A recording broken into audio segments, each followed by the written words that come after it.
Hare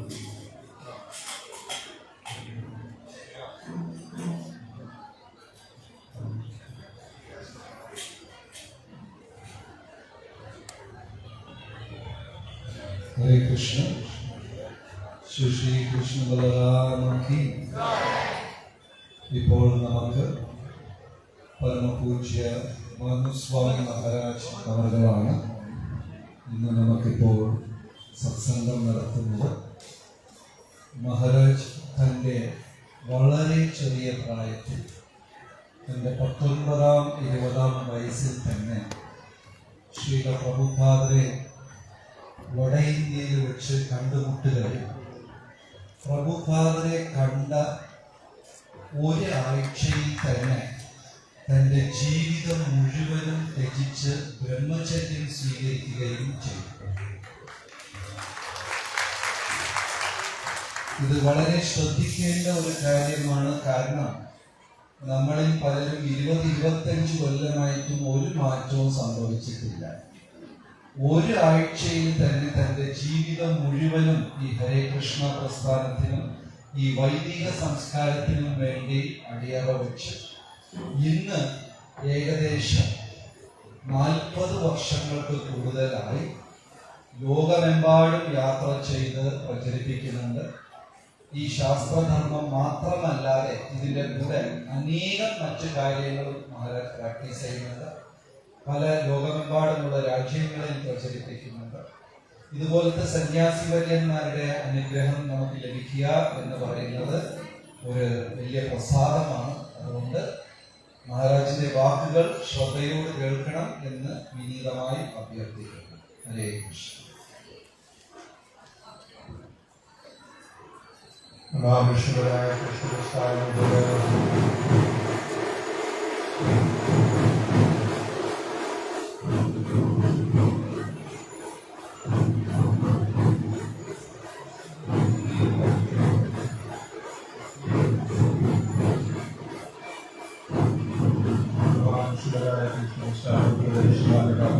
Svāmī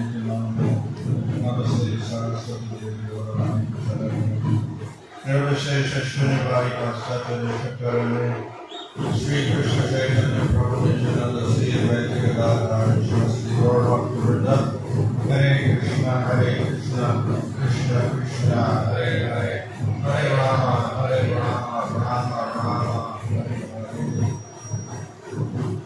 So the founder of this was His Divine Grace A.C. Bhaktivinoda Swāmī.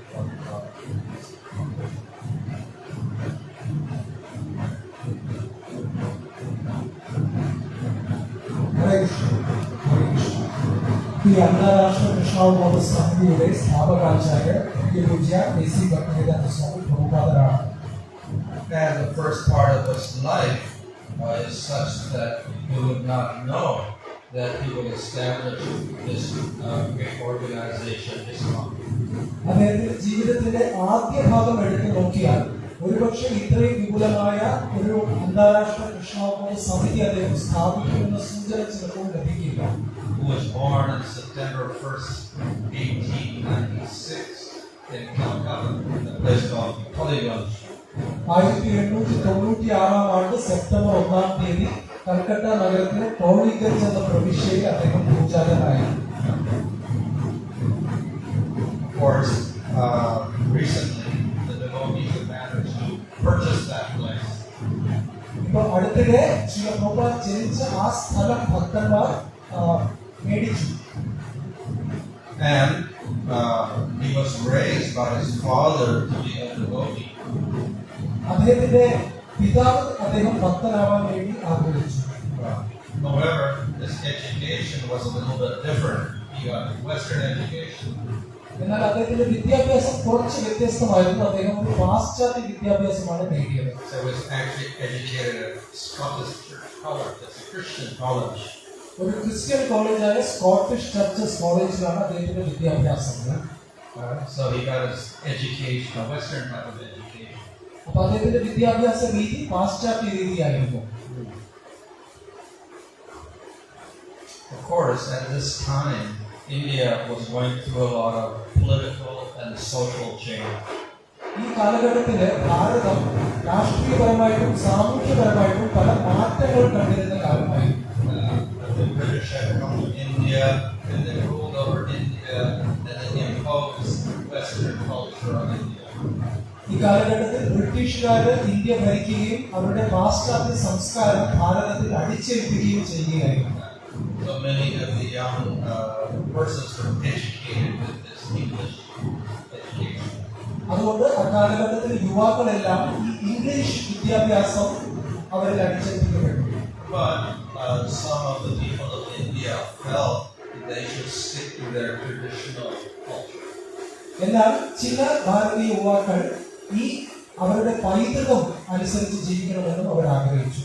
At the same time, there were groups who were opposing the British rule. അതേ സമയത്ത് ഈ British ഭരണത്തെ എതിർക്കുന്ന ഗ്രൂപ്പുകളും ഉണ്ടായിരുന്നു. Of course, this is maybe another 20 years or 20 years before that actually bore its fruits. അതിന്റെ ഫലം ഭാരതം കാണുന്നതിന് 20 വർഷം മുൻപായിരുന്നു ഈ ഗ്രൂപ്പുകളുടെ അസ്തിത്വം.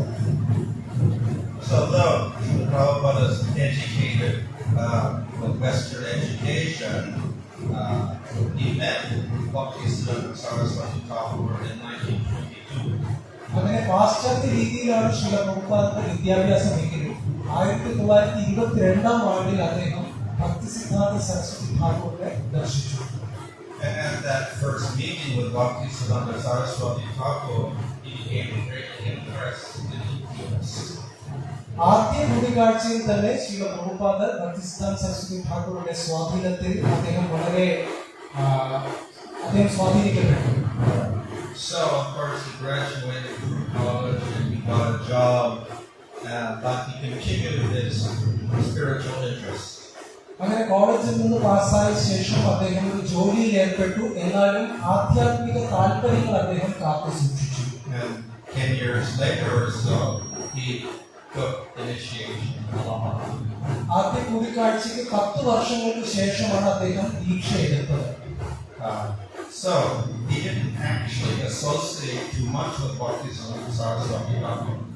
അതുകൊണ്ട് വാസ്തവത്തിൽ ഒരുപാട് നേരം ഭക്തിസിദ്ധാന്ത സരസ്വതി ഠാക്കൂറുമായിട്ടുള്ള സംഘം ശ്രീല പ്രഭുപാദന് ലഭിച്ചിരുന്നില്ല. He was very monastic and he could only visit the temple sometimes. അദ്ദേഹം ഒരു ഗൃഹസ്ഥനായിരുന്നു. അതുകൊണ്ട് ആ തിരക്കിനിടയിൽ അമ്പലം സന്ദർശിക്കുന്നത് എളുപ്പമായിരുന്നില്ല. However, whatever chance he got, he would try to meet Bhaktisiddhanta Saraswati Thakur. എന്നാൽ അവസരം കിട്ടുമ്പോഴൊക്കെ ഭക്തിസിദ്ധാന്ത സരസ്വതി ഠാക്കൂറിനെ സന്ദർശിക്കാൻ അദ്ദേഹം ശ്രമിച്ചിരുന്നു.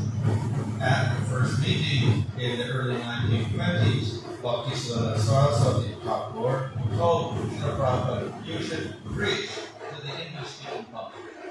ആദ്യ കൂടിക്കാഴ്ചകളിൽ 1920കളിലുള്ള കൂടിക്കാഴ്ചകളിൽ തന്നെ ഭക്തിസിദ്ധാന്ത സരസ്വതി ഠാക്കൂർ പ്രഭുപാദനോട് പറഞ്ഞു, താങ്കൾ പാശ്ചാത്യ ദേശക്കാരോട് ഇംഗ്ലീഷ് ഭാഷയിൽ പ്രചാരം ചെയ്യണം. So years later, he actually remembered that order, and that became a great inspiration for him. ആ ആജ്ഞ വർഷങ്ങൾക്ക് ശേഷം പോലും ശ്രീല പ്രഭുപാദനിൽ തങ്ങി നിൽക്കുകയും അത് അദ്ദേഹത്തിന് പ്രചോദനമാവുകയും ചെയ്തു. So later on, he renounced married life and he began writing. അതിനുശേഷം അദ്ദേഹം ഗൃഹസ്ഥ ജീവിതം ഉപേക്ഷിക്കുകയും അദ്ദേഹം ഗ്രന്ഥരചനയിൽ ഏർപ്പെടുകയും ചെയ്തു. So he began printing the Back to God magazine. അദ്ദേഹം ബാക്ക് ടു ഗോഡ് ഭഗവത് ദർശനം എന്ന മാസികയ്ക്ക് തുടക്കം കുറിച്ചു. And he was enthusiastic about spreading the message of Chaitanya Mahaprabhu and Krishna. Chaitanya മഹാപ്രഭുവിന്റെ സന്ദേശം പ്രചരിപ്പിക്കുന്നതിൽ അദ്ദേഹം തീവ്ര താല്പര്യം ആരംഭിച്ചു. But it was very difficult. എന്നാൽ അത് പ്രയാസകരമായിരുന്നു. He did not have any money. അദ്ദേഹത്തിന്റെ കയ്യിൽ ധനമുണ്ടായിരുന്നില്ല. He had a typewriter. അദ്ദേഹത്തിന്റെ കയ്യിൽ ഒരു ടൈപ്പ്റൈറ്ററാണ് ഉണ്ടായിരുന്നത്. He would have to write everything out and take it to the printer. അങ്ങനെ എല്ലാം ടൈപ്പ്റൈറ്റ് ചെയ്ത ശേഷം പ്രിന്ററിന്റെ അടുത്ത് കൊണ്ടുപോകേണ്ടിയിരുന്നു. Then he would have to take the printed copy and proofread it himself. അങ്ങനെ പ്രിന്റഡ് കോപ്പി ലഭിച്ചതിന് ശേഷം അതിലെ തെറ്റ് തിരുത്തലുകൾ അദ്ദേഹം സ്വയം ചെയ്യുകയായിരുന്നു. So in this way, slowly, he began to translate and print the Srimad Bhagavatam. അങ്ങനെ ക്രമേണ പയ്യെ അദ്ദേഹം ശ്രീമദ് ഭാഗവതത്തിന്റെ മുദ്രണം അദ്ദേഹം ചെയ്തു. He lived at the Radha Damodar temple now. വൃന്ദാവനത്തിലെ Radha Damodar ക്ഷേത്രത്തിൽ അദ്ദേഹം വസിച്ചിരുന്നു. He was writing there. അവിടെ അദ്ദേഹം അദ്ദേഹത്തിന്റെ എഴുത്ത് തുടർന്നു. As you see the picture, it was also a very, very simple place. ഈ ചിത്രത്തിൽ കാണുന്നത് പോലെ വളരെ എളിയ ഒരു സ്ഥലമായിരുന്നു. But he would also go to Delhi, actually, in order to do the printing work. എന്നാൽ പ്രിന്റിങ്ങിന്റെ ആവശ്യങ്ങൾക്കായി ഇടയ്ക്കിടെ അദ്ദേഹം വൃന്ദാവനത്തിൽ നിന്ന് ഡൽഹിയിലേക്ക് ചെല്ലുമായിരുന്നു. So in 1959, he brought out the 3-volume first canto of Bhanu. 1959 ആ ശ്രീമദ് ഭാഗവതത്തിന്റെ പ്രഥമ സ്കന്ധത്തിന്റെ 3 വാല്യങ്ങൾ അദ്ദേഹം പ്രസിദ്ധീകരിച്ചു. Also for Sannyas in 1959. അതേ വർഷം 1959 സന്യാസവും സ്വീകരിച്ചു. So this, of course, was a great effort, a lot of endeavor to do this. ഈ കാര്യങ്ങളൊക്കെ ചെയ്യാൻ നിതാന്ത പരിശ്രമം, വളരെയധികം പരിശ്രമം ഉണ്ടായിരുന്നു. While he was doing his printing work, he lived in Delhi in this simple place. ഡൽഹിയിൽ അദ്ദേഹത്തിന്റെ പ്രിന്റിംഗ് കാര്യങ്ങൾക്ക് വേണ്ടി താമസിച്ചിരുന്നത് ഈ വളരെ എളിയൊരു സ്ഥലത്താണ് ചിത്രത്തിൽ കാണുന്നത്. So he was doing everything alone. അദ്ദേഹം എല്ലാം ഒറ്റയ്ക്കാണ് ചെയ്തിരുന്നത്. Then he received the books, അങ്ങനെ അദ്ദേഹം പുസ്തകങ്ങൾ പ്രസിദ്ധീകരിച്ചു. but he had no one to distribute them. പക്ഷെ അത് വിതരണം ചെയ്യാൻ ആരും ഉണ്ടായിരുന്നില്ല. So he became the only distributor of his books. അതുകൊണ്ട് അദ്ദേഹത്തിന്റെ ഗ്രന്ഥങ്ങളുടെ ഏക വിതരണക്കാരനും അദ്ദേഹം തന്നെയായി. So he was writing, typing, proofreading, printing, and selling his own books. He did everything. എഴുതുന്നത്, ടൈപ്പ് ചെയ്യുന്നത്, പ്രിന്റ് ചെയ്യുന്നത്, അതിന്റെ തെറ്റുതിരുത്തൽ, വിതരണം എല്ലാം ഒറ്റയാൾ സേവനം. He also noticed at this time that in spite of all of his endeavors, there was not much effect. അദ്ദേഹം നോക്കി ഇത്രയും പരിശ്രമിച്ച ശേഷം അതിന് ഫലം വിചാരിച്ചത്ര ഉണ്ടായിരുന്നില്ല. People were more interested now in independence and modernization. കാരണം അക്കാലത്ത് ആൾക്കാർ സ്വാതന്ത്ര്യത്തിലും അതേപോലെ ആധുനികവൽക്കരണത്തിലുമാണ് അവർക്ക് താല്പര്യം ഉണ്ടായിരുന്നത്. At the same time, he did not give up this desire to preach. എന്നാലും അദ്ദേഹം പ്രചാരണം ചെയ്യുക എന്നുള്ള ഈ ആഗ്രഹം ഒരിക്കലും ഉപേക്ഷിച്ചില്ല. This was the order of his spiritual master. കാരണം അദ്ദേഹത്തിന്റെ ആധ്യാത്മിക ഗുരുവിന്റെ ആജ്ഞയായിരുന്നു. So he thought, if people of India are now so much interested, I should go to America. Maybe they're more intelligent there. അപ്പൊ അദ്ദേഹം തീരുമാനിച്ചു, ശരി, ഒരുപക്ഷെ ഭാരതത്തിലുള്ള ജനങ്ങൾക്ക് ഇത്രയും താല്പര്യമില്ലെങ്കിൽ അമേരിക്കയിലേക്ക് പോകാം. അവിടെയുള്ള വ്യക്തികൾ ഒരുപക്ഷെ കൂടുതൽ ബുദ്ധിമാന്മാരായിരിക്കും, താല്പര്യപ്പെട്ടിരിക്കും. But he had no money. എന്നാൽ അവിടെ പോകാൻ അദ്ദേഹത്തിന് ധനമില്ല. Also very difficult to go to America at that time. അക്കാലത്ത് അമേരിക്കയിൽ പോവുക എന്ന് പറയുന്നത് ചില്ലറ കാര്യമല്ല. So nevertheless, he got a free ride on Svāmī Mahāraj's steamship. Sumathi മഹാരാജിയുടെ കപ്പലിൽ അദ്ദേഹത്തിന് ഒരു ഫ്രീ ടിക്കറ്റ് കിട്ടി. But of course, this is not simple. It's not an airplane. It's a boat. പക്ഷേ ഇതൊരു വിമാനമൊന്നും ആയിരുന്നില്ല, ഇതൊരു ചരക്ക് കപ്പലായിരുന്നു. So the boat ride does not take 1 day or 2 days. It takes many weeks. ഒരു കപ്പലിൽ യാത്ര, വിദേശ യാത്ര എന്ന് പറഞ്ഞാൽ 1-2 ദിവസമല്ല, ആഴ്ചകൾ പിടിക്കും. And of course, we do have ocean waves. മാത്രമല്ല കടൽ അലകൾ താണ്ടി പോകണം. So it was not a very comfortable way of getting to America. അമേരിക്കയിലേക്ക് പോകാൻ ഏറ്റവും സുഖകരമായ ഒരു വഴി അല്ലായിരുന്നു ഇത്. So of course he managed to get to America, but there was also a big storm on the way. അദ്ദേഹം അമേരിക്കയിലേക്ക് പോകാൻ അവസാനം എത്തി, എന്നാലും വഴിയിൽ വലിയൊരു കൊടുങ്കാറ്റുണ്ടായി. He also suffered a heart attack on the way. അത് മാത്രമല്ല ഹൃദയാഘാതം അദ്ദേഹം അനുഭവിച്ചു. But of course he arrived in America and he felt that was a success. അദ്ദേഹം അവസാനം അമേരിക്കയിൽ എത്തി, അത് തന്നെ ഒരു വിജയമാണെന്ന് അദ്ദേഹം കരുതി. So when he arrived, he wrote this: "My dear Lord Krishna, you're so kind upon this useless soul." അതിനാൽ എന്നെ ഈ പ്രദേശത്തേക്ക് കൊണ്ടുവന്നത് എന്താണ് കാരണമെന്ന് ഞാൻ അറിയുന്നില്ല. Now you can do whatever you like with me. ഇപ്പോൾ താങ്കൾക്ക് എന്നെ കൊണ്ട് എന്ത് വേണമോ അത് ചെയ്യാം. But I guess that you have some business here. എന്നാൽ അങ്ങേക്ക് ഇവിടെ എന്തോ ചെയ്യാനുണ്ടെന്ന് ഞാൻ അറിയുന്നു. Otherwise, why should you call me to this demoniac place? അല്ലെങ്കിൽ ഈ ഒരു ആസുരിക സ്ഥാനത്തേക്ക് എന്നെ കൊണ്ടുവരാൻ താങ്കൾക്ക് എന്താണ് കാര്യം? So Srila Prabhupada was not interested in that place as a paradise. He thought it was demonic. അതൊരു സ്വർഗരാജ്യമാണെന്നൊന്നും ശ്രീല പ്രഭുപാദ വിചാരിച്ചിരുന്നില്ല, അതൊരു ആസുരിക സ്ഥലമാണെന്നാണ് അദ്ദേഹം കരുതിയത്. This is quite different from what most Indians think. സാധാരണ ഇന്ത്യക്കാർ അമേരിക്കയെ കുറിച്ച് ഇങ്ങനെയല്ല ചിന്തിക്കുക. Most Indians desire to go to America. They think it's like Svargaloka. അമേരിക്കയാണ് സ്വർഗ്ഗലോകം എന്നാണ് സാധാരണ ഭാരതീയന്മാർ കരുതുന്നത്. But Srila Prabhupada thought it was more like hell. ശില പ്രഭുപാദ് അതിനെ നരകത്തിന് കൂടുതൽ തുല്യമായിട്ടാണ് കരുതിയത്. But the only reason he came was he thought he could do preaching work there in America. പക്ഷെ അവിടെ ചെന്ന് പ്രചാര പ്രവർത്തനം ചെയ്യാമെന്നുള്ള ഉദ്ദേശം കാരണം മാത്രം അദ്ദേഹം അമേരിക്കയിലേക്ക് ചെന്നു. But again, he came and he had no money. അവിടെ പോയാലും കഥ അത് തന്നെ, അവിടെ ധനമില്ല. He didn't know anybody. അദ്ദേഹത്തിന് അവിടെ ആരെയും പരിചയമില്ല. It was a completely different civilization. അവിടുത്തെ സംസ്കാരം തന്നെ വളരെ വ്യത്യസ്തമായിരുന്നു. So he struggled for some time in America also. അവിടെ അമേരിക്കയിൽ ചെന്നിട്ടും കുറച്ചു കാലം ഒരുപാട് പാർക്ക് എന്ന സ്ഥലത്ത് കീർത്തനം ചെയ്യുകയും ചെയ്തു. And some people became interested. അതിൽ നിന്ന് കുറച്ച് വ്യക്തികൾ താല്പര്യം പ്രകടിപ്പിച്ചു തുടങ്ങി. So in this way, gradually he got some supporters and followers. അങ്ങനെ കുറച്ച് സഹായവും കുറച്ച് അനുയായികളെയും അദ്ദേഹത്തിന് ലഭിച്ചു. And he had meetings, kirtans, lectures at this small storefront. ചെറിയൊരു കടമുറി ഈ ചിത്രത്തിൽ കാണുന്ന സ്ഥലത്ത് കുറച്ച് മീറ്റിങ്ങുകളും ലെക്ചറും കീർത്തനവും ഒക്കെ അദ്ദേഹം ആരംഭിച്ചു. And gradually the movement began to spread. ക്രമേണ ഈ പ്രസ്ഥാനം പടർന്നു തുടങ്ങി. It started in New York, it spread to San Francisco, across the country. ന്യൂയോർക്കിൽ തുടങ്ങിയ ഈ പ്രസ്ഥാനം അമേരിക്കയുടെ മറുകരയിലുള്ള സാൻ ഫ്രാൻസിസ്കോയിലേക്ക് എത്തി. And then it began to spread to other countries. അതിനുശേഷം മറ്റ് രാജ്യങ്ങളിലേക്ക് വികസിച്ചു തുടങ്ങി. It spread to Canada and to London and Germany. Canada, London, Germany ഇങ്ങനെ വികാസം പ്രാപിച്ചു.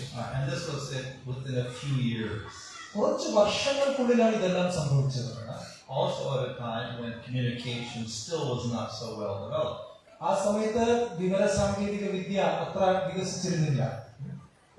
So somehow or other the movement began to spread. എങ്ങനെയെല്ലാമോ ഈ പ്രസ്ഥാനം വികസിക്കാൻ തുടങ്ങി. So within a few years you'll see there are huge crowds coming to Rath Yatra. ഏതാനും വർഷങ്ങൾക്ക് ശേഷം നമുക്കിവിടെ കാണാം വലിയ ജനാവലിയാണ് രഥയാത്രയ്ക്കെല്ലാം വരുന്നത്. In 1970, Srila Prabhupada came back to India with some devotees, and they would have programs in India. Thousands of people there. അവിടെ ആയിരക്കണക്കിന് ജനങ്ങളാണ് ഉള്ളത്. So this is quite different. This maybe 5 or 6 years before then, it was in India. Nobody was listening at all. 5-6 വർഷം മുമ്പ് ആലോചിച്ച് നോക്കൂ, ഇതേ ഇന്ത്യയിൽ ശ്രീല പ്രഭുപാദ് ഒറ്റയ്ക്ക് ഒരു മനുഷ്യൻ അദ്ദേഹത്തെ കേട്ടിരുന്നില്ല. And then 5 years later, there are thousands and thousands of people listening. 5 വർഷത്തിന് ശേഷം ആയിരം ജനങ്ങളാണ് അദ്ദേഹത്തെ കേൾക്കാൻ താല്പര്യപ്പെടുന്നത്. So something changed. അപ്പോൾ എന്തോ ഒരു പരിവർത്തനം സംഭവിച്ചു. Of course, part of the change was the people were here because they heard that Prabhupada attracted Westerners. ഒരു കാരണം എന്താണെന്ന് വെച്ചാൽ ഇത്രയും ജനങ്ങൾ വരാൻ കാരണം പാശ്ചാത്യ ലോകത്തുള്ള വിദേശികളെ ശ്രീല പ്രഭുപാദർ ആകർഷിച്ചു എന്ന വാർത്ത പടർന്നതുകൊണ്ടാണ്. They came to see the Westerners. ആ പാശ്ചാത്യ ദേശക്കാരെയാണ് കാണാൻ വന്നത്. And of course, they were also interested because somehow these Westerners were attracted to Indian culture. മറ്റൊരു കാരണം ഈ പാശ്ചാത്യ ദേശക്കാർ അവരുടേതായ ഭാരതീയ സംസ്കാരത്തോട് ആകർഷിക്കപ്പെട്ടിരിക്കുന്നു. ആ കൗതുകം കൊണ്ട് വന്നു. But in this way, Prabhupada began to attract the interest of the people of India again. അങ്ങനെ ശ്രീല പ്രഭുപാദ് ഭാരതീയ ജനങ്ങളുടെ താല്പര്യം വീണ്ടും ആകർഷിക്കുവാൻ തുടങ്ങി. So in the 1970s then, Srila Prabhupada tried to establish centers in India. അങ്ങനെ 1970-കളിൽ ഭാരതത്തിനുടനീളം ക്ഷേത്രങ്ങൾ തുറക്കാൻ ശ്രീല പ്രഭുപാദ് ആരംഭിച്ചു. So he purchased a place in Bombay. അങ്ങനെ ബോംബെയിൽ ഒരു സ്ഥലം അദ്ദേഹം മേടിച്ചു. He purchased some property in Mayapur. മായാപൂരിൽ അതുപോലെ കുറച്ച് സ്ഥലം മേടിച്ചു. He was gifted some land in Vrindavan. വൃന്ദാവനത്തിൽ കുറച്ച് ഭൂമി അദ്ദേഹത്തിന് ദാനമായി നൽകപ്പെട്ടു. And also in Hyderabad, somebody gifted some land. അതേപോലെ ഹൈദരാബാദിലും ആരോ അദ്ദേഹത്തിന് സ്ഥലം ദാനം ചെയ്തു. So Prabhupada began to construct temples in India. അങ്ങനെ ഭാരതത്തിൽ അദ്ദേഹം ക്ഷേത്രങ്ങൾ പണിയുവാൻ തുടങ്ങി. Of course, Srila Prabhupada disappeared before the Mumbai temple was actually finished. Mumbai ക്ഷേത്രം പൂർത്തീകരിക്കുന്നതിന് മുൻപ് തന്നെ ശ്രീല പ്രഭുപാദർ തിരോധാനം ചെയ്തു. But we can see from this that people of India began to support the movement of Srila Prabhupada. അങ്ങനെ ക്രമേണ ഭാരതീയ ജനങ്ങൾ ശ്രീല പ്രഭുപാദയുടെ പ്രസ്ഥാനത്തെ സപ്പോർട്ട് ചെയ്തു തുടങ്ങി. Of course, Mayapur, Vrindavan, and Mumbai are largely built with money from the Western world. മായാപ്പൂർ, Vrindavan, Mumbai ഈ 3 ക്ഷേത്രങ്ങളും ഏറെക്കുറെ പാശ്ചാത്യ ധനം കൊണ്ട് ഉണ്ടാക്കിയതാണ്. In other words, India was still not fully supported. ആ സമയത്ത് ഭാരതം തന്നെ പൂർണ്ണമായി അതിനെ സപ്പോർട്ട് ചെയ്തിരുന്നില്ല. Nevertheless, Prabhupada thought it very large crowds have been coming to these temples. ഈ ക്ഷേത്രങ്ങൾ സ്ഥാപിക്കപ്പെട്ട ശേഷം വലിയ വലിയ ജനത്തിരക്കാണ് ഈ ക്ഷേത്രങ്ങളൊക്കെ വരുന്നതെന്ന് നമുക്ക് കാണാം. We also see that in India also people are not so attracted to the Western culture. They still have an interest in traditional things. ഭാരതത്തിൽ അത്രയും പാശ്ചാത്യ സംസ്കാരത്തോട് താല്പര്യം കാണിക്കുന്നില്ലെങ്കിൽ ഭാരതീയ സംസ്കാരത്തോട് വീണ്ടും അവർക്ക് താല്പര്യം വന്നു തുടങ്ങിയിരിക്കുന്നു. So when Prabhupada was in India, he did a lot of preaching. ഭാരതത്തിലുള്ളപ്പോൾ Shri Prabhupada ഒരുപാട് വിശാലമായി പ്രചാരം ചെയ്തു. But as we see, the simple buildings are very simple in the beginning. വളരെ എളിയ കെട്ടിടങ്ങളാണ് ആദ്യം തുടക്കകാലത്ത്. But with the energy of the devotees and inspiration of Srila Prabhupada, gradually these centers have become very well established. Srila പ്രഭുപാദരുടെ പ്രചോദനവും ഭക്തന്മാരുടെ പരിശ്രമവും കാരണം വലിയ വലിയ സെന്ററുകളാണ് നമ്മൾ സ്ഥാപിച്ചിരിക്കുന്നത്. So within a few years, from 1966 to 76, Srila Prabhupada established the basis of a great movement. 1966 മുതൽ 76 ഈ 10 വർഷക്കാലത്തിന് ഇത്രയും മഹത്തായ ഒരു പ്രസ്ഥാനത്തിന്റെ അടിത്തറ അദ്ദേഹം സ്ഥാപിച്ചു. And since that time, of course, the number of temples has increased. അതിനുശേഷം ക്ഷേത്രങ്ങളുടെ എണ്ണം നോക്കിയാൽ ഒരുപാട് വർദ്ധിച്ചിരിക്കുന്നു. These temples are not built with Western money. എന്നാൽ ഈ ക്ഷേത്രങ്ങളൊന്നും വിദേശ ധനം കൊണ്ട് ഉണ്ടാക്കിയതല്ല. Indians became more generous. ഭാരതീയർ കൂടുതൽ ഉദാരമതികളായി തുടങ്ങി. So they gradually began to support ISKCON, and through their generous donations, we were able to build temples all over India. ക്രമേണ അവർ ഇസ്കോണിനെ support ചെയ്യാൻ തുടങ്ങുകയും അവരുടെ വളരെ ഉദാരമായ സംഭാവനകൾ മൂലം ഇങ്ങനെ ക്ഷേത്രങ്ങൾ പണിയുവാനും സാധിച്ചു. So in this way, from very small beginnings, Srila Prabhupada's movement has grown all over the world. അങ്ങനെ ചെറിയൊരു തുടക്കത്തിൽ നിന്ന് ശ്രീല പ്രഭുപാദന്റെ പ്രസ്ഥാനം ഇന്ന് ലോകം മുഴുവൻ പടർന്ന് പന്തലിച്ചിരിക്കുന്നു. And it continues to grow. എന്ന് മാത്രമല്ല അത് വികസിച്ചുകൊണ്ടേയിരിക്കുന്നു. And of course, in the beginning, the growth of the movement was not in India; it was America, Europe, and other countries. തുടക്കത്തിൽ ഇസ്കോണിന്റെ വളർച്ച ഇന്ത്യയിലായിരുന്നില്ല, യൂറോപ്പ്, അമേരിക്ക അതുപോലെ പാശ്ചാത്യ രാജ്യങ്ങളിലായിരുന്നു. But in the last 20 years, most of the growth is taking place in India. എന്നാൽ കഴിഞ്ഞ 20 വർഷം എടുത്തു നോക്കുകയാണെങ്കിൽ ഏറ്റവും കൂടുതൽ വളർച്ച ഇസ്കോണിൽ സംഭവിച്ചിരിക്കുന്നത് ഇന്ത്യയിൽ. So now we have very well established temples in all the major cities of India. അതുകൊണ്ട് ഭാരതത്തിലെ പ്രധാന പട്ടണങ്ങളിലെല്ലാം വളരെ നന്നായി നടക്കുന്ന ക്ഷേത്രങ്ങൾ സ്ഥാപിക്കപ്പെട്ടിരിക്കുന്നു. And thus, Srila Prabhupada's idea that the movement should spread to all countries and all towns and villages is gradually being fulfilled. അങ്ങനെ ശ്രീല പ്രഭുപാദന്റെ ആഗ്രഹം ലോകത്തിലുള്ള എല്ലാ രാജ്യങ്ങളിലും നഗരങ്ങളിലും ഗ്രാമങ്ങളിലുമെല്ലാം ക്ഷേത്രങ്ങൾ സ്ഥാപിക്കപ്പെടണം എന്നത് ക്രമേണ അത് അനുബന്ധമായി കൊണ്ടിരിക്കുകയാണ്. All this started because Prabhupada was inspired by the instructions of Bhaktisiddhanta Saraswati Thakur. ഇതിന്റെ എല്ലാം തുടക്കം എന്തെന്നാൽ ഭക്തിസിദ്ധാന്ത സരസ്വതി ഠാക്കൂറിന്റെ നിർദ്ദേശങ്ങളിൽ ശ്രീല പ്രഭുപാദ പ്രചോദനം കൊണ്ടു എന്ന വസ്തുതയിൽ നിന്നാണ്. Of course, Prabhupada also says he was inspired by one instruction given by Vishnu Chakravarti Thakur. Srila Prabhupada മറ്റൊരു കാര്യം പറഞ്ഞു.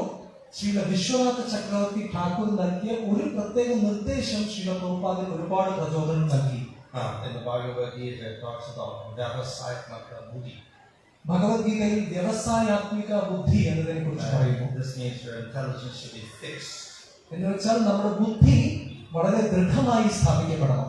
So Vishnu Chakravarti Thakur has written a commentary on that. ഇങ്ങനെ നിലയുറച്ച ബുദ്ധിയെ കുറിച്ച് വിശ്വനാഥ് ചക്രവർത്തി ഠാക്കൂർ ഒരു അർത്ഥം അദ്ദേഹം നൽകിയിട്ടുണ്ട്. And there he says you should take the order of your guru as your life-giving medicine. അവിടെ അദ്ദേഹം പറയുന്നു നമ്മുടെ ജീവൻ നൽകുന്ന ഒരു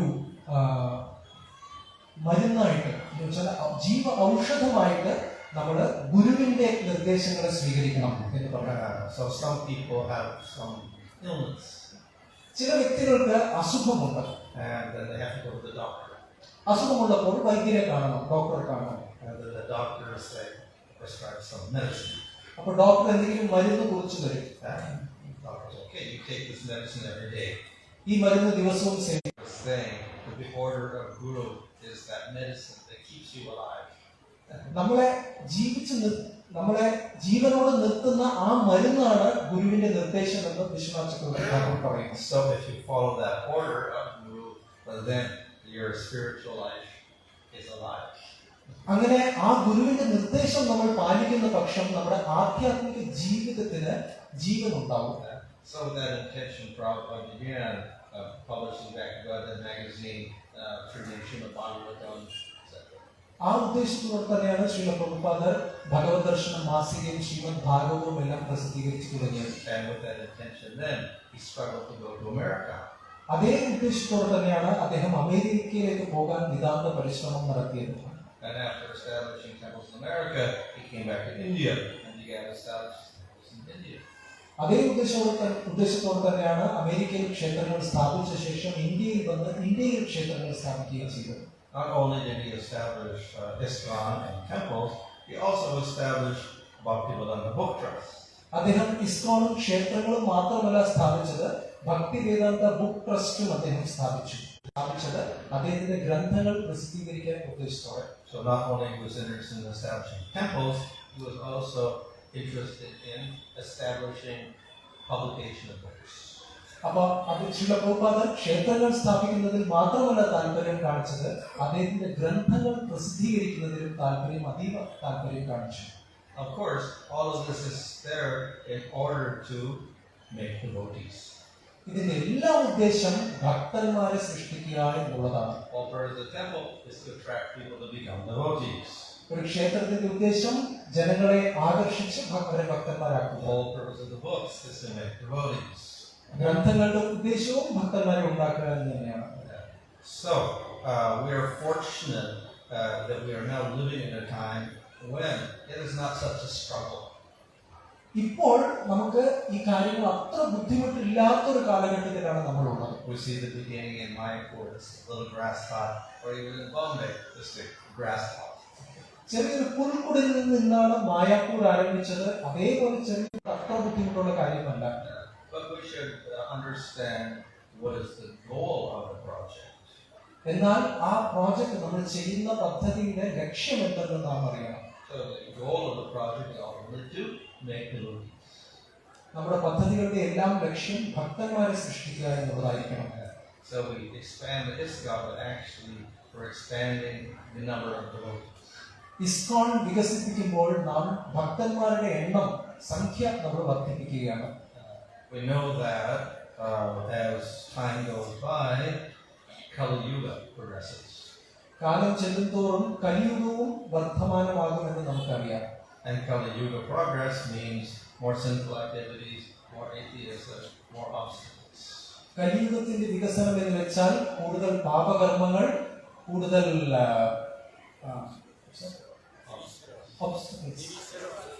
നിരീശ്വരവാദം, പിന്നെ കൂടുതൽ തടസ്സങ്ങൾ. However, Chaitanya Mahaprabhu has presented Nam Sankirtan as the medicine. എന്നാൽ ഇതിനെല്ലാം മറുമരുന്നായി ശ്രീ ചൈതന്യ മഹാപ്രഭു നാമസങ്കീർത്തനത്തിൽ നൽകിയിട്ടുണ്ട്. So we counteract all of the problems of Kali Yuga through Lord Chaitanya's Sankirtan movement. കലിയുഗത്തിന്റെ എല്ലാ പ്രശ്നങ്ങൾക്കും പരിഹാരം നമുക്ക് ചൈതന്യ മഹാപ്രഭുവിന്റെ സങ്കീർത്തന പ്രസ്ഥാനമാണ്. So somehow or other we have to think of how to continually expand this movement to counteract the influence of Kali. കലിയുഗത്തിന്റെ ഈ പ്രഭാവത്തെ ചെറുത്തു നിൽക്കാൻ വേണ്ടി എങ്ങനെ ഈ പ്രസ്ഥാനത്തെ മേൽക്കുമേൽ വളർത്താമെന്ന് നാം ചിന്തിക്കണം. So we have to think not only of now, we also have to think of the future. ഇന്നത്തെ കാര്യം മാത്രമല്ല, ഭാവിയിൽ എന്ത് സംഭവിക്കും എന്നതിനെ കുറിച്ചും നാം ജാഗരൂകരായിരിക്കണം. Time is progressing, Kali Yuga is progressing. സമയം പോകുന്തോറും കലിയുഗവും ശക്തി പ്രാപിച്ചു വരികയാണ്. And we're getting generation after generation after generation of people. ഓരോ തലമുറ കഴിയുന്തോറും ഇത് വർദ്ധിച്ചു വരികയാണ്. So we should expand during all this time. ഈ സമയത്തിലെല്ലാം നാം വികസിച്ചുകൊണ്ടേയിരിക്കണം. But as we go through time, we often see that the message gets lost. എന്നാൽ കാലം ചെല്ലുന്തോറും ക്രമേണ ആ സന്ദേശത്തിന്റെ പൊരുൾ നഷ്ടപ്പെടുന്നതായിട്ട് നമുക്ക് കാണാൻ സാധിക്കും. In Bhagavad Gita, Krishna says this science has been lost. ഭഗവത്ഗീതയിൽ ശ്രീകൃഷ്ണ ഭഗവാൻ പറയുന്നു ഈ ശാസ്ത്രം നഷ്ടപ്പെട്ടു പോയിരിക്കുന്നു. So therefore Krishna came and spoke again to Arjuna. അതുകൊണ്ട് ശ്രീകൃഷ്ണ ഭഗവാൻ വീണ്ടും അർജുനനോട് ഈ ജ്ഞാനം ഉപദേശിച്ചു. But as time goes on, it can become lost again. എന്നാൽ വീണ്ടും സമയത്തിന്റെ പോക്കനുസരിച്ച് ഇത് നഷ്ടപ്പെട്ടു പോകാം, അന്യപ്പെട്ടു പോകാം. So we have to do our best so that at least the message that Prabhupada gave is not lost. Srila Prabhupada ക്ഷേത്രങ്ങൾ സ്ഥാപിച്ചു, ഭക്തിവേദാന്ത ബുക്ക് ട്രസ്റ്റ് പുസ്തകങ്ങൾക്കായി സ്ഥാപിച്ചു. But as generations go on, are they going to read the books? What are they going to understand? തലമുറകൾ പോകുന്തോറും ഇനി വരുന്നവരെല്ലാം ഈ ഗ്രന്ഥങ്ങൾ വായിക്കുമോ, അവരെന്താണ് മനസ്സിലാക്കുക? So we have to somehow pass on the correct understanding of the books, generation after generation after generation. അതുകൊണ്ട് ഈ ഗ്രന്ഥങ്ങളിലുള്ള അതിന്റെ ശരിയായ ഒരു അറിവ് നമ്മുടെ തലമുറകളായിട്ട് നമ്മൾ കൈമാറാൻ ശ്രമിക്കണം. So we have a lot of work to do. നമുക്ക് ഒരുപാട് ചെയ്യാനുണ്ട്. So there are 5 principles of success. വിജയത്തിന്റെ 5 തത്വങ്ങൾ ഇവിടെ പറയുന്നു. That is how to preserve ISKCON for the future. ഭാവിയിൽ ഇസ്കോണിനെ സംരക്ഷിച്ചു നിർത്താൻ എന്തെല്ലാം ചെയ്യണം? We have to treat the public in a certain way. പൊതുജനങ്ങളെ നമ്മൾ ഒരു പ്രത്യേക രീതിയിൽ അവരുമായി കൈകാര്യം ചെയ്യണം. So therefore we have to establish proper preaching strategies. അതുകൊണ്ട് ശരിയായ പ്രചാരണ പദ്ധതികൾ നാം തയ്യാറാക്കണം. We have to treat the members within ISKCON properly. ഇസ്കോണിനകത്തുള്ള ഭക്തന്മാരെ ശരിയായി അവരുമായി ഇടപെടണം. Therefore we have to have mechanisms for caring for devotees. അതുകൊണ്ട് ഭക്തന്മാരുടെ സംരക്ഷണത്തിന് വേണ്ടിയുള്ള ശരിയായ മാർഗനിർദ്ദേശങ്ങൾ വേണം. We have to measure the results. എത്രയാണ് ഫലം എന്നത് നമ്മൾ കണക്കാക്കണം. In other words, we have to do things and analyze what is the effect. നമ്മൾ കാര്യങ്ങൾ ചെയ്യുക മാത്രമല്ല അത് എത്ര ഫലവത്താണെന്നുള്ള ചിന്തനവും നമ്മൾ ചെയ്യണം. We have to have systems established. അതിനുവേണ്ടിയുള്ള പ്രക്രിയകൾ, അതിനുള്ള സിസ്റ്റംസ് നമ്മൾ സ്ഥാപിക്കണം. Everything has to be accounted for properly. എല്ലാം കറക്റ്റായിട്ട് അതിന്റെ കണക്കെടുപ്പ് നടത്തണം. So this of course means bureaucracy. Necessary. നമുക്ക് പറയാം മാനേജ്മെന്റ് എന്നുള്ള രീതിയിൽ അതിനെക്കുറിച്ച് സാധാരണ അത്ര നല്ല അഭിപ്രായം ഉണ്ടാകാറില്ല, പക്ഷെ ഉപേക്ഷിക്കാൻ സാധിക്കില്ല. And it should be efficient to reach the proper goals. നമ്മൾ സ്ഥാപിച്ചിരിക്കുന്ന ലക്ഷ്യത്തിലേക്ക് തന്നെയാണ് നമ്മൾ ചെല്ലുന്നത് എന്നുള്ളത് ഉറപ്പുവരുത്താൻ ഈ പദ്ധതികൾ ആവശ്യമുണ്ട്. But the 5th element is called innovation. അഞ്ചാമത്തെ തത്വം എന്ന് പറയുന്നത് if you keep everything you're doing from 50 years ago now and don't innovate, you cannot expand. അഞ്ചാമത്തെ തത്വം നവീകരണം. 50 വർഷം മുമ്പ് ചെയ്തുകൊണ്ടിരുന്ന അതേ കാര്യങ്ങൾ അതേപോലെ ചെയ്താൽ നമുക്ക് ഫലം ലഭിക്കില്ല. നമ്മൾ പുതിയതായിട്ട് ചിന്തിക്കണം, പുതുമയോടെ ചിന്തിക്കണം. So the movement of ISKCON began expanding in the 1970s. Now it's over 50 years later. 1970-ലാണ് ഈ പ്രസ്ഥാനം ആരംഭിക്കാൻ തുടങ്ങിയത്. ഇപ്പോൾ 50 വർഷം പിന്നിട്ടിരിക്കുന്നു. So we cannot expect to expand in the same way. അന്നത്തെ അതേ രീതിയിൽ ഇന്ന് നമുക്ക് വികസിക്കാമെന്ന് നമുക്ക് ചിന്തിക്കാൻ സാധിക്കില്ല. The people, the public now is different from the public 50 years ago. 50 വർഷം മുൻപുള്ള പൊതുജനങ്ങളല്ല ഇന്നത്തെ പൊതുജനം. Of course, even the public of 20 years ago or 10 years ago is different from the present population. 50 വർഷം പോട്ടെ, 20-10 വർഷം മുൻപുള്ള ജനങ്ങളല്ല ഇന്നത്തെ ജനങ്ങൾ. Especially because of communications nowadays, things change very quickly. ഇന്നത്തെ വിവര സാങ്കേതിക വിദ്യയുടെ വികാസം കാരണം കാര്യം പെട്ടെന്ന് മാറിക്കൊണ്ടിരിക്കുകയാണ്. So, ISKCON as a society has to look at the present situation and adapt its preaching and other things to the contemporary world. ഇന്നത്തെ നടപ്പ് ലോകത്തിന്റെ സ്വഭാവത്തിനനുസരിച്ച് ISKCON എന്ന സംഘടന ഈ പുനർവിചിന്തനം ചെയ്ത് നമ്മുടെ പ്രചാരണ പരിപാടികൾ അതിന് ഉതകുന്ന രീതിയിൽ നമ്മൾ അതിനെ സ്ഥാപിക്കണം. If we keep up the same preaching strategies of 50 years ago, we were preaching to people who are 50 years old or 60 years old only. 50 വർഷം മുമ്പത്തെ പ്രചരണ രീതികൾ വീണ്ടും നമ്മൾ അവലംബിച്ചാൽ 50-60 വർഷം മുമ്പുള്ള ജനതയ്ക്ക് വേണ്ടിയുള്ള പ്രചാരണമാണ് നമ്മൾ ഇന്നും ചെയ്യുക. So we have to keep innovating in order to survive and to expand. അതുകൊണ്ട് നമുക്ക് നിലനിൽക്കാനും അതേപോലെ വികസിക്കാനും വേണ്ടി നമ്മൾ ഇതുപോലുള്ള പുതുമയായിട്ടുള്ള ചിന്തകൾ നമ്മൾ കൊണ്ടുവരേണ്ടതുണ്ട്. Now there's a problem also. പക്ഷെ അതിലൊരു പ്രശ്നവുമുണ്ട്. Generally, a movement, a spiritual movement in India, which is traditional and goes by parampara, doesn't like change. പ്രശ്നം എന്തെന്ന് വെച്ചാൽ ഭാരതത്തിൽ സാധാരണ പാരമ്പര്യ രീതിയിലുള്ള ഒരു ആധ്യാത്മിക പ്രസ്ഥാനത്തിന് ഒരു പുതിയ രീതിയിൽ ചിന്തിക്കുക, മാറി ചിന്തിക്കുക എന്നുള്ളത് ബുദ്ധിമുട്ടിൽ നിന്ന് വ്യതിചലിച്ചാൽ നമുക്ക് ഒരുപാട് വിമർശനം നേരിടേണ്ടി വരും. But nevertheless, if you don't innovate, something doesn't change, you cannot continue to expand. എന്നാൽ നാം നവീകരിച്ചില്ലെങ്കിൽ നമുക്ക് നിലനിൽക്കാനും സാധിക്കില്ല, വികസിക്കാനും സാധിക്കില്ല. And we see this actually at work with many movements and many businesses. ഒരുപാട് ആധ്യാത്മിക പ്രസ്ഥാനങ്ങൾ മാത്രമല്ല, ഒരുപാട് ബിസിനസ്സുകളിലും നമുക്ക് ഈ കാര്യങ്ങൾ കാണാൻ സാധിക്കും. Most movements and most businesses are lucky if they survive 20 years. പല പ്രസ്ഥാനങ്ങളും പല ബിസിനസ്സുകളും ഒരു 20 വർഷം പിടിച്ചു നിൽക്കുന്നു എന്ന് പറഞ്ഞാൽ തന്നെ വലിയ കാര്യമാണ്. If we look at all the spiritual movements which were there in the 1970s, none are left. 1970-കളിൽ ഉണ്ടായിരുന്ന ആധ്യാത്മിക പ്രസ്ഥാനങ്ങൾ ഇന്നെടുത്ത് നോക്കിയാൽ ഒരെണ്ണം പോലും ബാക്കിയില്ല. So we do have to make sure that the movement goes on in the future. That should be Prabhupada's vision. ചില പ്രഭുപാദന്റെ ഇച്ഛപ്രകാരം ഈ പ്രസ്ഥാനം ഭാവിയിലേക്ക് ശക്തമായി കടന്നു ചെല്ലണമെന്ന് നാം ആഗ്രഹിക്കണം. And certain things we cannot change. ചില കാര്യങ്ങളൊന്നും നമുക്ക് ഒരിക്കലും മാറ്റാൻ സാധിക്കാത്തവയാണ്. But at the same time, we do have to change. എന്നാലും ചില സമയത്ത് മാറ്റിയേ പറ്റൂ. So the devotees have to be intelligent enough to try to understand what is changeable, what is not unchangeable. എന്താണ് മാറ്റാൻ പാടില്ലാത്തത്, എന്താണ് മാറ്റേണ്ടത്, ഇത് മനസ്സിലാക്കാൻ ഭക്തന്മാർ അവരുടെ ബുദ്ധി ഉപയോഗിക്കണം. Some things we cannot change, some things we can change. ചില കാര്യങ്ങൾ മാറ്റിക്കൂടാ, ചില കാര്യങ്ങൾ മാറ്റേണ്ടതുണ്ട്. So both things have to be there in order to carry on the movement into the future. ഈ പ്രസ്ഥാനത്തെ ഭാവിയിലേക്ക് നയിക്കാൻ ഈ രണ്ട് കാര്യങ്ങളും നാം ചെയ്യണം. So, in other words, preaching is very good, but there's always new methods by which we can convey the same message.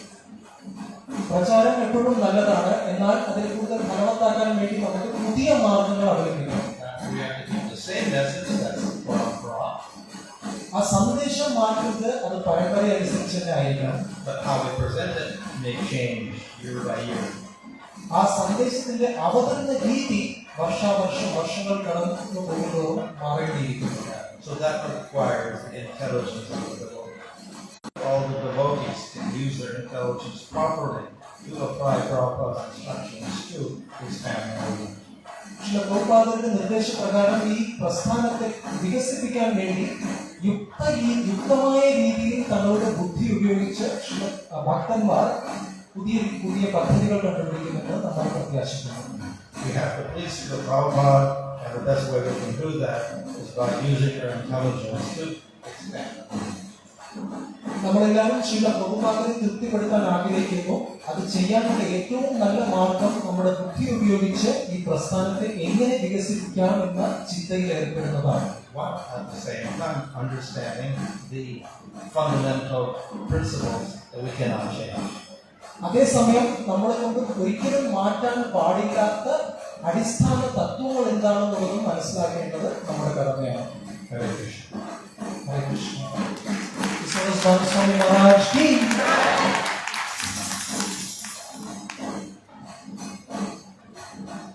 ഹരേ കൃഷ്ണ. എല്ലാവരും ചേർന്ന് ഹൃദയത്തിന്റെ ഭാഷയിൽ ഒരു തവണ ഹരേ കൃഷ്ണ മഹാമന്ത്രം ചൊല്ലി നമ്മുടെ മഹാരാജിനെ നന്ദി രേഖപ്പെടുത്തുന്നതാണ്. ഹരേ കൃഷ്ണ ഹരേ കൃഷ്ണ കൃഷ്ണ കൃഷ്ണ ഹരേ ഹരേ ഹരേ രാമ ഹരേ